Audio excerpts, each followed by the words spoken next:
There is a moment that happens quietly in the body after 60, and most people never feel it. The same pill you've been taking for years, the one your body tolerated without any issue, can suddenly begin to behave differently. Not because the pill changed, but because your body did. And in some cases, that difference is not small. It can mean the difference between protection and risk, between stability and a slow buildup towards something much more serious, like a heart attack or stroke. What makes this especially dangerous is that nothing feels wrong at first. No warning sign, no pain, no clear signal, just a silent shift. And today we're going to talk about 5 specific types of medications that after the age of 60 have been linked to an increased risk of cardiovascular events, especially when certain conditions are present or when they're taken the same way they were years earlier. But here's the part that matters most. This is not about fear. This is about understanding what's actually happening inside your body, so you can make better decisions moving forward. My name is Dr. Sarah Jenkins. I'm a medical doctor and physician, and on this channel, I break down complex health topics into clear, practical explanations, so you can better understand what may be happening inside your body and what actually makes a difference over time. If you find this kind of information helpful, you can subscribe. But more importantly, stay with me through this because one of the medications we'll talk about today is taken daily by millions of people and almost never questioned. Now, to understand why these risks increase after 60, you have to start with something most people are never told. Your body does not process medications the same way it used to, and this is where things begin to change. As we age, several systems in the body start to slow down. The liver, which is responsible for breaking down many medications, becomes less efficient. The kidneys, which filter waste and excess substances from the blood, also lose some of their filtering capacity. That means drugs stay in your system longer, sometimes much longer than expected. And when that happens, even a normal dose can begin to act like a higher dose over time. But that's only part of the story. There is also a shift in how your blood vessels respond. Your arteries become less flexible. The inner lining of your blood vessels becomes more sensitive. Circulation patterns change, and the balance between clotting and bleeding becomes more delicate. So, when a medication interacts with any of these systems, the effect can be amplified. And this is where people get misled. Because the medication itself is not necessarily dangerous, it may have been completely appropriate when it was first prescribed. It may still be useful today, but the context has changed. And medicine, more than most people realize, is all about context. The same drug can be helpful in one situation and risky in another. The same dosage can be appropriate at 50 and excessive at 70. And yet, in real life, prescriptions are often continued for years without being reevaluated in detail. Not because doctors don't care, but because these changes happen gradually, quietly, in the background. Now here's where it becomes more serious. After 60, the risk of cardiovascular events like heart attack and stroke naturally increases. That's a known baseline risk. But when certain medications are layered on top of that, especially without adjustment, they can push that risk higher. Sometimes subtly, sometimes significantly, and often without any obvious symptoms until something happens. That's why today's topic matters, because we're not just talking about medications. We're talking about how your body interacts with them right now, at this stage of life, and more importantly, what you can actually do about it. Now, before we go into the first 2 medications, there's one important idea you need to keep in mind. None of what we're about to discuss means you should stop any medication on your own. That's not the goal here. The goal is awareness, because when you understand how something works, you can ask better questions. You can have more informed conversations, and you can avoid staying on autopilot with something that may need adjustment. And this is where the first layer of risk begins. Because the first 2 medications we're going to talk about are among the most commonly used, especially after 60. They're often taken daily, they're widely considered safe, and yet, under certain conditions, they can quietly increase strain on the heart and alter blood pressure in the wrong direction, or affect how blood flows through already sensitive vessels. And once you see how that happens, you'll start to understand why this is not just about the pill itself. It's about timing, it's about dosage, it's about how your body has changed. And that's exactly where we're going next. Let's start with something very common, a medication that many people take without a second thought, often for years, sometimes even decades. And yet, after 60, it begins to behave very differently inside the body. The first one is a group of drugs known as non-steroidal anti-inflammatory drugs, or NSAIDs. This includes medications like ibuprofen, naproxen, and even some prescription-strength anti-inflammatory drugs. They are widely used for joint pain, back pain, arthritis, and everyday inflammation. And for many people, they feel like a simple solution. You take one, the pain eases, and you move on with your day. But inside the body, something else is happening. NSAIDs work by blocking certain enzymes involved in inflammation. That's what reduces pain. But those same enzymes also play a role in protecting your blood vessels and maintaining proper blood flow. And this is where the issue begins. After 60, your blood vessels are already less flexible. The inner lining of your arteries becomes more sensitive to stress. When NSAIDs interfere with that protective system, it can lead to a subtle tightening of blood vessels. That tightening increases blood pressure, and not always in a way you immediately notice. It can be gradual, quiet, but persistent. At the same time, NSAIDs can affect how the kidneys regulate fluid balance. They can cause the body to retain more sodium and water, and that creates additional strain on the heart. Now you have two things happening at once: increased blood pressure and increased fluid load. And for someone whose cardiovascular system is already working harder after 60, that combination matters a lot. There have been multiple large-scale studies showing that long-term or frequent use of NSAIDs is associated with an increased risk of heart attack and stroke, especially in older adults or those with existing cardiovascular risk factors. And this is where people get misled, because the relief is immediate, but the impact builds slowly. You don't feel your blood pressure rising in real time. You don't feel the added strain on your arteries day by day. But over time, it accumulates. Now here's a key point. This does not mean NSAIDs are bad. It means they need to be used with awareness. Short-term use, occasional use, carefully monitored use may still be appropriate. But daily, long-term use without reevaluation after 60, that's where the risk begins to increase. And that brings us to the second medication, because this one is even more subtle and even more underestimated. It's a class of drugs called proton pump inhibitors, often referred to as PPIs. These include medications like omeprazole, esomeprazole, and similar acid-reducing drugs. They are commonly prescribed for acid reflux, heartburn, and stomach protection, especially in people who take other medications that may irritate the stomach. And on the surface, they seem harmless. They reduce acid, they relieve discomfort, they protect the stomach lining. But this is where things become less obvious. Stomach acid is not just there to cause discomfort. It plays a role in absorbing key nutrients, especially magnesium, calcium, and vitamin B12. And over time, long-term use of PPIs can reduce the absorption of these nutrients. Now, that may not sound directly related to heart attack or stroke, but it is. Magnesium plays a critical role in heart rhythm stability.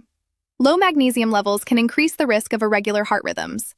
Calcium balance affects vascular function, and vitamin B12 is involved in maintaining healthy blood vessels and nerve function. When these levels are disrupted over time, the cardiovascular system becomes more vulnerable.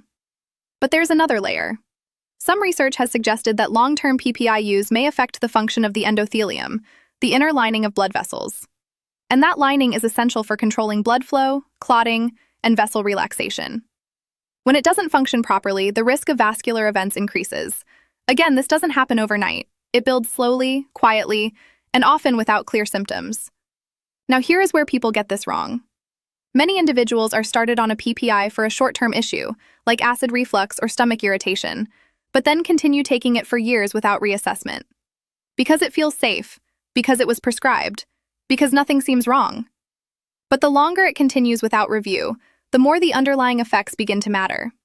And this is where awareness changes everything, because sometimes the solution is not stopping the medication completely.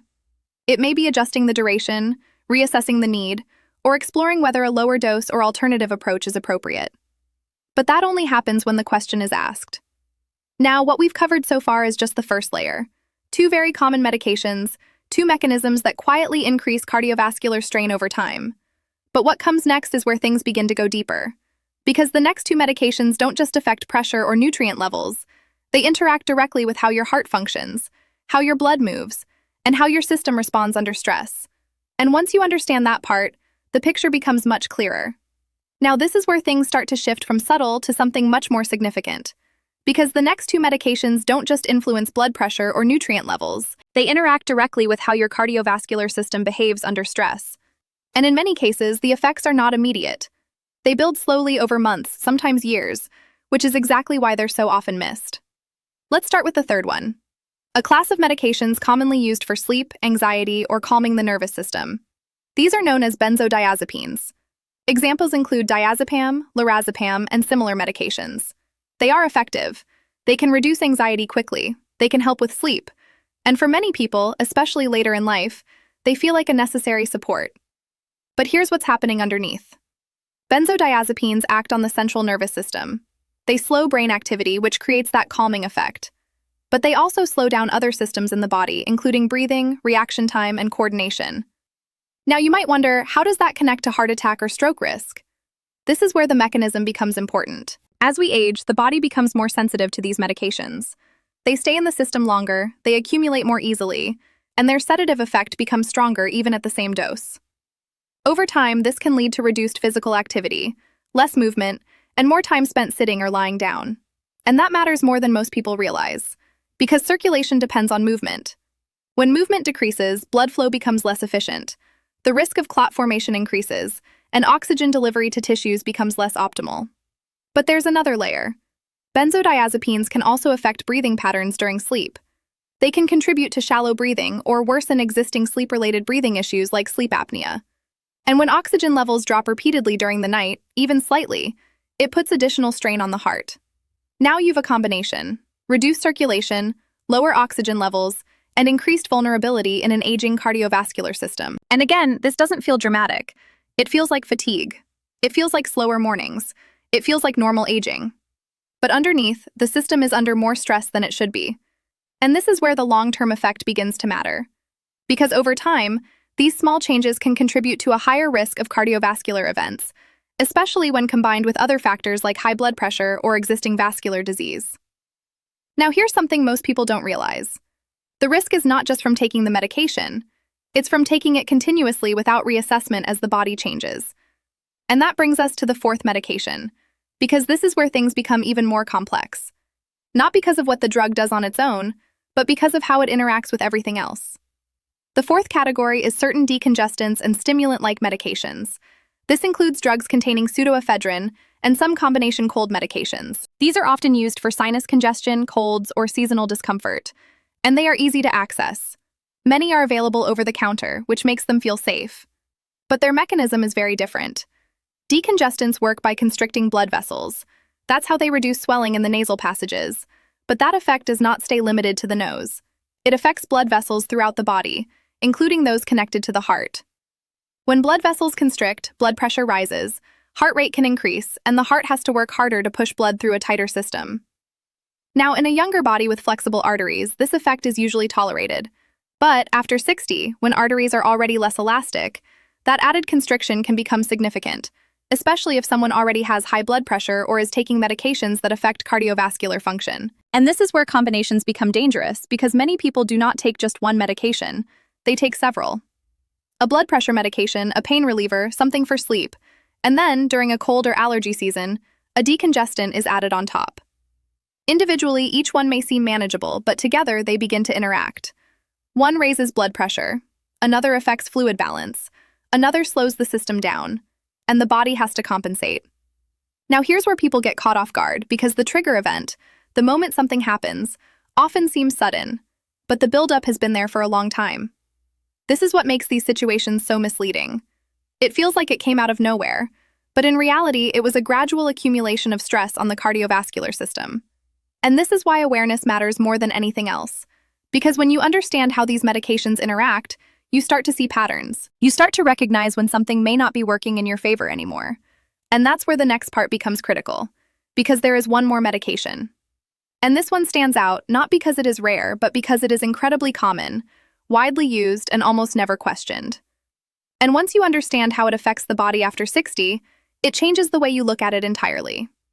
Now, this is the one that tends to surprise people the most, not because it's obscure, not because it's rarely used, but because it's everywhere. Taken daily, trusted, and often assumed to be completely harmless.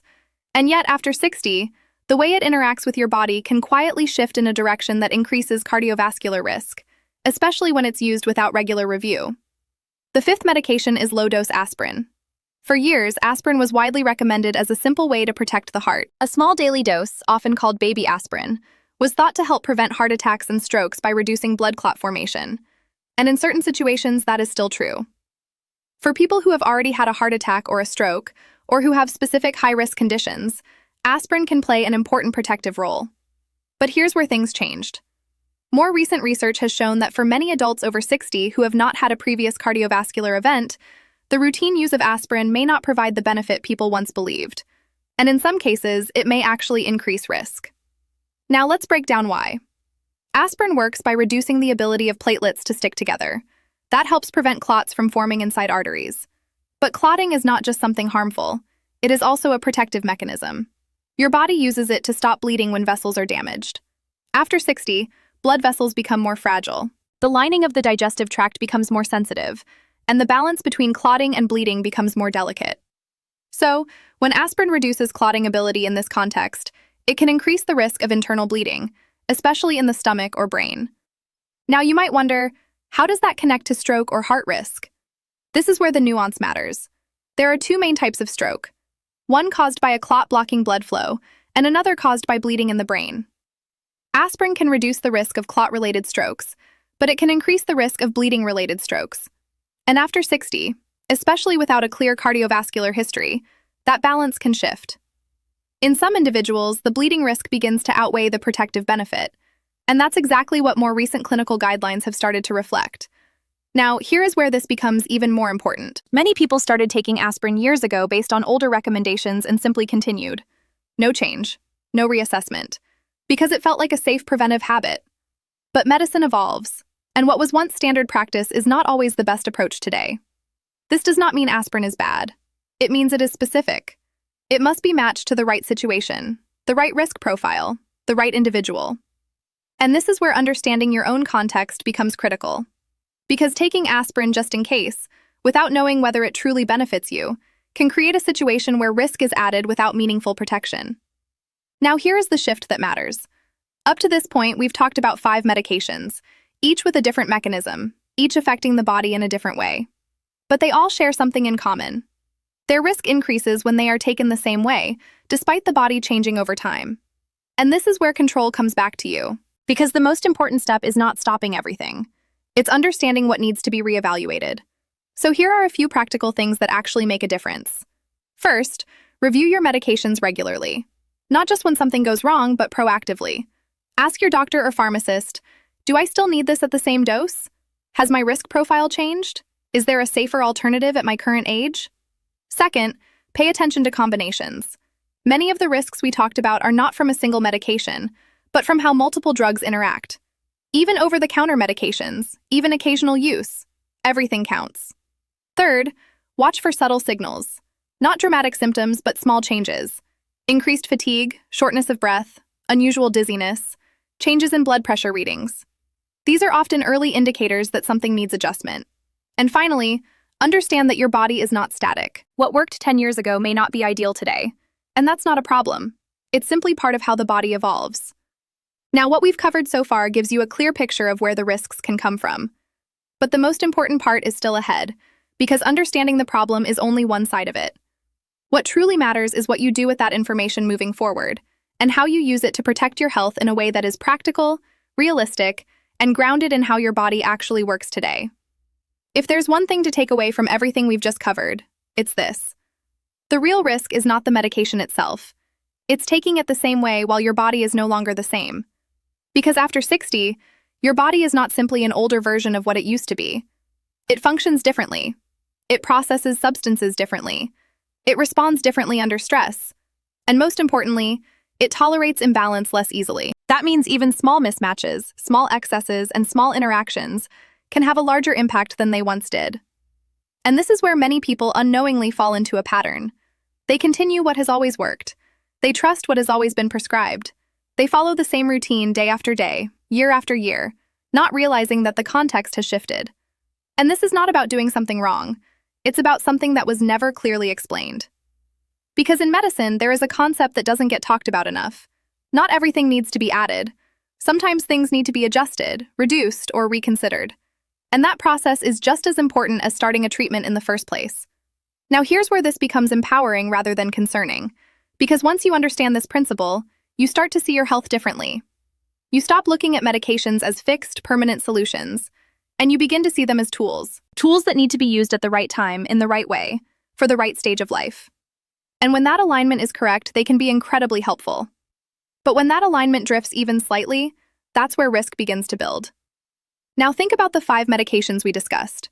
Pain relievers, like NSAIDs, helpful for reducing inflammation but capable of increasing blood pressure and fluid retention when used long-term. Acid-reducing drugs like proton pump inhibitors, useful for protecting the stomach but capable of affecting nutrient balance and vascular function over time. Benzodiazepines, calming the nervous system but potentially reducing movement, altering breathing, and affecting circulation. Decongestants, clearing the sinuses but tightening blood vessels and raising cardiovascular strain. And aspirin, protecting against clot formation in the right context, but increasing bleeding risk when used without clear indication. Each one has a purpose. Each one has value, but each one also has a threshold, a point where the balance can shift. And that point is not fixed. It moves with age. It moves with changes in your body. It moves with other medications, with lifestyle, and with underlying conditions. And that's why awareness matters more than anything else. Because awareness leads to better questions, and better questions lead to better decisions. Now here's something simple but incredibly powerful. At your next medical appointment, instead of only focusing on new symptoms or new prescriptions, ask this: is everything I'm currently taking still appropriate for me at this stage? That one question changes the conversation. It shifts the focus from adding to evaluating, from reacting to optimizing. And often, it opens the door to adjustments that reduce risk without removing necessary support. Because again, the goal is not to remove everything. It's to make sure everything you're taking is still working in your favor. Now, another important point. Your body gives signals. Not always loud ones, but consistent ones. And learning to notice them can make a real difference. Subtle increases in fatigue, a sense that your energy drops faster than it used to, lightheadedness when standing, shortness of breath during activities that once felt easy, changes in sleep quality. These are not always dramatic, but they are meaningful. They are often the early signs that something in the system needs attention. And when you combine that awareness with regular review, you create a level of control that most people never develop. Now here's where everything comes together. The difference between reacting to a heart attack or stroke and preventing one often comes down to small adjustments made early. Not one big change, not one dramatic intervention, but a series of small, informed decisions that keep your system balanced over time. And this is where you have more influence than you might think. Because while you may not control every risk factor, you do have control over awareness. You do have control over asking questions. And you do have control over making sure your current routine still matches your current body. That's what makes the difference. Not fear, not avoidance, but alignment. Now, if this helped clarify something for you or made you look at your routine a little differently, consider staying connected to the channel because this is exactly what we focus on here. Not quick fixes, not exaggerated claims, but clear, practical understanding of how the body actually works and what truly makes a difference over time. And if you know someone who is taking medications daily, especially after 60, sharing this with them could make a real impact. Because sometimes the most important changes start with a simple realization that what worked before may need to be looked at again. And once you see that, you start making decisions in a completely different way.